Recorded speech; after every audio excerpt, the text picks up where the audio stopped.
নমস্কার বন্ধুরা, আমি আজকে নতুন রেসিপি করে দেখাচ্ছি ডিমের কারি। কি কি নিয়েছিস দেখুন ডিমের কারির জন্য।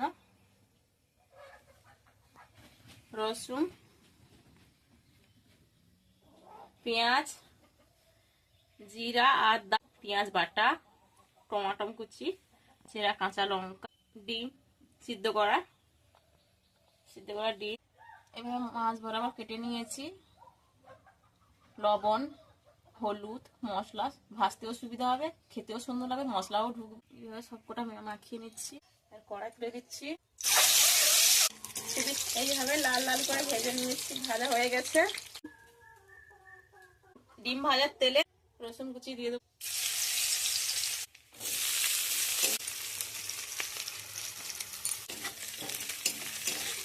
এবারে চেরা কাঁচা লঙ্কাটাও দিয়ে দেবো। একটু লবণ সামান্য দিয়ে দেবো। তেল ছেড়ে গেছে।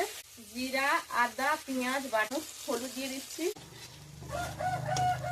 মশলার সঙ্গে ডিম যাতে লবণ হলুদ মশলা ঢুকে যায়, খেতেও খুব সুস্বাদু হয়। মতন জল দিয়ে দেবো। দেখুন বন্ধুরা, আমার ডিমের কারি রেডি হয়ে গেছে।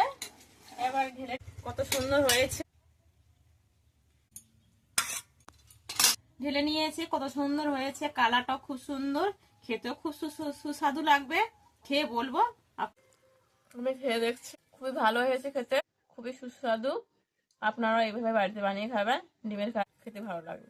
ভাতে আমি খাচ্ছি ডিমের কারি, তোমরাও বাড়িতে ভাত